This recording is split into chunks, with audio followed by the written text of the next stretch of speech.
قیصر و کسریٰ سلسلے وار کہانی۔ دوستو، آپ سب سے گزارش ہے کہ صحیح معلومات آپ تک اس یوٹیوب چینل کو زیادہ سے زیادہ سبسکرائب، لائک اور شیئر ضرور کریں۔ سین نے کلاڈیوس کے ساتھ مصافحہ کرتے ہوئے کہا، ہم عاصم کے ہر دوست کو اپنا دوست خیال کرتے ہیں۔ کلاڈیوس نے احسان مندی سے سر جھکاتے ہوئے جواب دیا، یہ میری خوش قسمتی ہے۔ سین کچھ اور کہے بغیر آگے بڑھا اور الاؤ کے سامنے ہاتھ پھیلا کر کھڑا ہو گیا۔ عاصم نے کہا، یہاں ٹھنڈی ہوا میں آپ کو تکلیف ہوگی، کیا یہ بہتر نہیں ہوگا کہ آپ کشتی کے واپس آنے تک خیمے میں آرام فرمائیں؟ سین نے جواب دیا، نہیں، میرے لیے یہ آگ زیادہ آرام دہ ہے، لیکن ہمارے آدمی کہاں چلے گئے؟ جناب، وہ یہیں آس پاس کھڑے ہیں، میں نے انہیں یہاں سے ہٹا دیا ہے۔ سین کلاڈیوس کی طرف متوجہ ہوا، تم ہمیں بتا سکتے ہو کہ صلح کی شرائط طے کرنے کے لیے قیصر نے اپنے ایلچیوں کو کس حد تک اختیارات دیے ہیں؟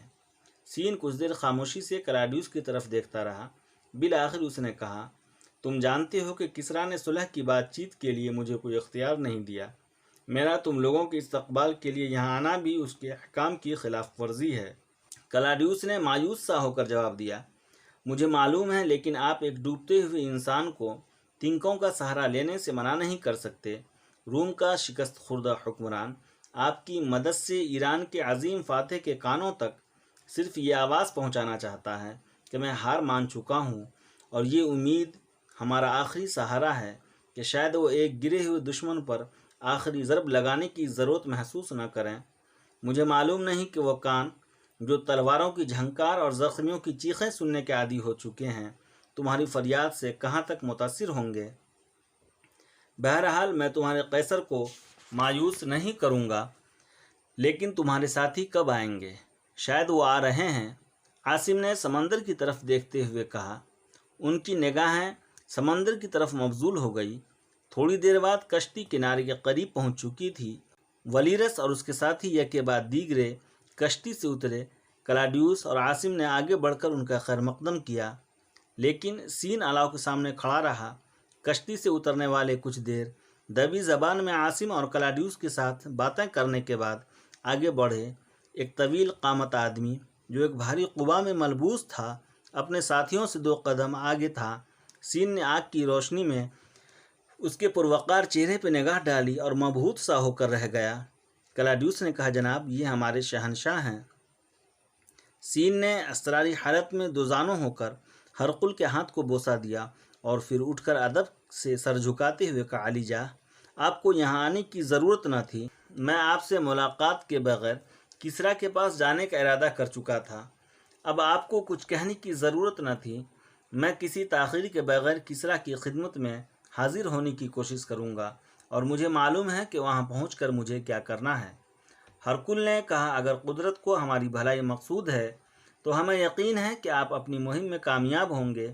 ہمیں صرف اس بات کا ملال ہے کہ ہم اس سے قبل آپ تک رسائی حاصل کرنے میں کامیاب نہیں ہو سکے۔ سین نے کہا، مجھے کسریٰ کا یہی حکم تھا کہ میں صلح کے لیے کوئی گفتگو نہ کروں۔ میرے وہم و گمان بھی نہ تھی کہ آپ کی طرف سے ایک ایسا آدمی صلح کا پیغام لے کر آئے گا جسے دیکھ کر میں اپنے شہنشاہ کی حکم عدولی پر آمادہ ہو جاؤں گا۔ یہاں میرا ایک چھوٹا سا خیمہ آپ کی شان کے شایان نہیں۔ اگر مجھے یہ معلوم ہوتا کہ آپ خود تشریف لا رہے ہیں تو میں اس سے بہتر کوئی انتظام کرتا۔ بہرحال اب آپ وہیں تشریف لے چلیں۔ سفید ریش بزرگ صورت آدمی نے کہا، خدا نے آپ کو ایک عظیم کام کے لیے منتخب کیا ہے۔ آپ اس حاکم کی منشا پہ چل رہے ہیں جس کے سامنے دنیا کے کسی حکمران کو سر اٹھانے کی مجال نہیں۔ دنیا کے لاکھوں مظلوم اور بے بس انسانوں کی دعائیں آپ کے ساتھ ہوں گی، اور مجھے یقین ہے کہ آپ ناکام نہیں لوٹیں گے۔ یہ عمر رسیدہ آدمی قسطنطنیہ کا اسقف اعظم سرجیس تھا، اور سین کو اسے پہچاننے میں زیادہ دیر نہ لگی۔ وہ اچانک دوزانوں ہو کر اس کے سامنے بیٹھ گیا۔ مقدس باپ، میرے لیے دعا کیجیے۔ میں یقین اور اعتماد کی نعمتوں سے محروم ہو چکا ہوں، اور مجھے معلوم نہیں کہ میری منزل کہاں ہے۔ سرجیس نے اس کے سر پہ ہاتھ رکھتے ہوئے کہا، میرے بیٹے، میں دعا کرتا ہوں کہ باپ، بیٹا اور روح القدس تمہاری رہنمائی کریں، اور تم ستم رسیدہ، مایوس اور بددل انسانوں کو امن کا پیغام دے سکو۔ سین اٹھ کر ہرقل سے مخاطب ہوا، چلیے علی جاہ، یہاں ایک چھوٹا سا خیمہ آپ کے شایان شان تو نہیں؟ بہرحال وہاں ہم زیادہ اطمینان سے باتیں کر سکیں گے۔ ہرقل نے کہا، چلیے، لیکن میں زیادہ دیر آپ کے پاس نہیں ٹھہر سکوں گا۔ طلوع سحر سے قبل میرا واپس پہنچ جانا ضروری ہے۔ تھوڑی دیر بعد وہ خیمے کے اندر داخل ہوئے اور سب لوگ ادب کے ساتھ ہرقل کے سامنے بیٹھ گئے۔ خیمے کے اندر کچھ دیر خاموشی طاری رہی۔ بالآخر سین نے کہا، علی جاہ، موجودہ حالات میں صرف آپ کے ایلچی کو کسریٰ کے دربار تک پہنچانے کا ذمہ لے سکتا ہوں۔ میں ایک سپاہی کی حیثیت سے انہیں یہ سمجھانے کی ہر ممکن کوشش کروں گا کہ ہمارے لیے جنگ کی طوالت سود مند نہیں ہوگی، لیکن صلح کی شرائط کو نرم کرنا یا آپ کے لیے قابل قبول بنانا میرے بس کی بات نہیں ہوگی۔ یہ بات ہمیں معلوم ہے اور ہم اس سے زیادہ کچھ نہیں چاہتے کہ ہمارے ایلچی کو کسریٰ کے سامنے ہمارے احساسات کی ترجمانی کا موقع مل جائے۔ موجودہ حالات میں ہمارے ایلچی کو تمہارے شہنشاہ سے رحم کی بھیک مانگتے ہوئے بھی شرم محسوس نہیں ہوگی، اور ہم اسے ہر قیمت پہ صلح کرنے کے مکمل اختیارات دے کر آپ کے ساتھ روانہ کریں گے۔ ہم صرف یہ جاننا چاہتے ہیں کہ آپ یہاں سے کب تک روانہ ہوں گے؟ سین نے جواب دیا، میں 2 دن کے اندر تیار ہو جاؤں گا، اور اس عرصہ میں آپ اپنے ایلچی کو میرے پاس بھیج سکتے ہیں۔ ہرقل نے ایک معمر آدمی کی طرف اشارہ کرتے ہوئے کہا، ہمارا ایلچی یہاں موجود ہے، ان کا نام سائمن ہے، میرے انتہائی قابل اعتماد دوست ہیں۔ میں تمہارے سامنے انہیں یہ ہدایت کرتا ہوں کہ ایران کے ساتھ صلح کرنا ہمارے لیے زندگی اور موت کا مسئلہ ہے، اور ہم اس کے لیے آخری حد تک جانے کو تیار ہیں۔ کلاڈیوس اور ولیرس بھی اس کے ساتھ جائیں گے۔ کسریٰ کے لیے چند تحائف ہماری کشتی میں پڑے ہوئے ہیں۔ سین نے کچھ دیر سوچنے کے بعد کہا، اگر یہ لوگ ناکام لوٹے تو میرا انجام بھی شاید زیادہ قابل رشک نہ ہو۔ میں آپ سے صرف یہ وعدہ لینا چاہتا ہوں کہ آپ ابنائے باسفورس کے پار میری بیوی اور بیٹی کو سر چھپانے کے لیے کوئی جگہ دے سکیں گے۔ ہرقل نے جواب دیا، اگر یہ لوگ ناکام لوٹے تو ابنائے باسفورس کے پار ہمارا کوئی شہر یا بستی محفوظ نہیں ہوگی۔ اگر ایرانیوں کی تلواریں ہماری شہرک تک نہ پہنچ سکی تو شمال مغرب سے وحشی قبائل ہمیں اپنے گھوڑوں تلے رونتے ہوں گے۔ اگر خدا نے ہمیں مکمل تباہی کے لیے پیدا نہیں کیا تو یہ لوگ ناکام نہیں لوٹیں گے۔ اب صرف پرویز کی انسانیت اور رحم دلی ہم سب کا آخری سہارا ہے، اور اگر پرویز اس درجہ مغرور ہو چکا ہے کہ ہم ہار مان کر بھی اسے متاثر نہیں کر سکتے، تو ہمیں یہ دعا کرنی چاہیے کہ خدا ہمارے لیے موت کے دروازے کھول دے اور ہمیں ذلت اور رسوائی کی اس زندگی سے نجات دے۔ نہیں، سرجیس نے کرب انگیز لہجے میں کہا، ہمیں دعا کرنی چاہیے کہ قیصر کو ظلم کی ان اندھی طاقتوں کے خلاف سینہ سپر ہونے کی ہمت دے جو برسوں سے قدرت کے انتقام کو پکار رہی ہیں۔ جب ظلم اپنی انتہا کو پہنچ جاتا ہے تو بالآخر قدرت کی ان اندیکھی اور انجانی قوتیں ایک ایسے طوفان کی طرح نمودار ہوتی ہے جو سنگلاخ چٹانوں کو تنکوں کی طرح بہا لے جاتا ہے۔ خدا کسی بے بس اور مجبور انسان کو یقین اور ایمان کی نعمتوں سے سرفراز کرتا ہے، اور اس کے کمزور ہاتھ ظالم اور جابر شہنشاہ کے تاج نوچ لیتے ہیں۔ اگر کسریٰ کے ساتھ صلح کی تمام تدبیریں ناکام ہو جائیں تو ہمیں صرف یہ دعا کرنی چاہیے کہ خدا قیصر کو ایک ایسے حکمران کی ذمہ داریوں سے سبکدوش ہونے کی توفیق دے جن پر لاکھوں انسانوں کی جان و مال اور عزت کی حفاظت کی ذمہ داری عائد ہوتی ہے۔ ہرقل نے سین سے مخاطب ہو کر کہا، آپ پرویز کو میری طرف سے یہ پیغام دے سکتے ہیں کہ اگر میرے لیے ایران کے راستے بند نہ ہوتے اور مجھے یہ اطمینان ہوتا کہ میرا اعتراف شکست اسے رحم پر آمادہ کر سکتا ہے تو میں ننگے سر اس کے دربار میں حاضر ہونے سے دریغ نہ کرتا۔ اب میں نے ایک چور کی طرح اس کے سپہ سالار تک رسائی حاصل کی ہے، لیکن اگر میرا یہ اقدام اس کے غرور کی تسکین کے لیے کافی نہ ہو تو میں اپنی رہی سہی سلطنت کی مکمل تباہی دیکھنے کی بجائے اس کے سامنے سرنگو ہونا زیادہ آسان سمجھتا ہوں۔ میں کسریٰ سے اپنے کھوئے ہوئے علاقے واپس نہیں مانگتا، میری درخواست صرف یہ ہے کہ ابنائے باسفورس کے پار میری رہی سہی سلطنت کو اس کے حال پہ چھوڑ دیا جائے تاکہ میں اطمینان سے خونخوار قبائل کا سامنا کر سکوں۔ سین نے کہا، میں نے آپ کے ایلچی کو کسریٰ کے دربار میں پیش کرنے کی ذمہ داری قبول کی ہے اور میں اسے پورا کروں گا۔ پھر اگر مجھے اپنی طرف سے کچھ کہنے کا موقع ملا تو میری کوشش یہی ہوگی کہ کسریٰ ابنائے باسفورس عبور کرنے کا ارادہ ترک کر دے، لیکن اپنی کامیابی کے متعلق میں بہت زیادہ پر امید نہیں ہوں۔ مجھے ڈر ہے کہ مجوسی کاہن میرے عزائم کے متعلق سنتے ہی ایک طوفان کھڑا کر دیں گے۔ تاہم میں آپ کے ساتھ ایک وعدہ کر سکتا ہوں، اور وہ یہ ہے کہ اگر مجھے اس مہم میں ناکامی ہوئی تو آپ مجھے ایرانی لشکر کے سپہ سالار کی حیثیت سے اس محاذ پر نہیں دیکھیں گے۔ ہرکل نے کلاڈیوس سے مخاطب ہو کر کہا، میرے خیال میں ہماری ملاقات کا مقصد پورا ہو چکا ہے۔ میں اب سین سے کچھ اور کہنے کی ضرورت محسوس نہیں کرتا۔ تم جہاز سے تحائف کا صندوق لے آؤ، ہمارے لیے طلوع سحر سے قبل واپس پہنچنا ضروری ہے۔ کلاڈیوس نے عاصم کی طرف دیکھا اور دونوں اٹھ کر خیمے سے باہر نکل گئے۔ ایک ساعت بعد ہرکل نے کشتی پر سوار ہو کر اپنے جہاز کا رخ کیا۔ سین کچھ دیر سمندر کی طرف دیکھتا رہا، اور پھر جب کشتی رات کی تاریکی میں روپوش ہو گئی تو اس نے سائمن کے ساتھیوں کی طرف متوجہ ہو کر کہا، میرے خیال میں اب ہمارے لیے قلعے میں پہنچ کر آرام کرنا بہتر ہوگا۔ آپ کے لیے گھوڑے موجود ہیں اور میرے آدمی آپ کا سامان لے آئیں گے۔ آپ کو اتنی بے آرامی کے بعد سفر کرنے میں تکلیف تو نہیں ہوگی؟ سائمن نے جواب دیا، ہمیں کوئی تکلیف نہیں ہوگی۔ سین نے ایک سپاہی کو گھوڑے لانے کا حکم دیا اور پھر چند ثانیے توقف کے بعد سائمن سے مخاطب ہو کر کہا، میرے ساتھ سفر کرتے ہوئے آپ سے کوئی یہ پوچھنے کی جرات نہیں کرے گا کہ آپ کون ہیں، تاہم جب تک آپ کسریٰ کے سامنے پیش نہیں ہوتے آپ کو ہر ممکن احتیاط سے کام لینا پڑے گا۔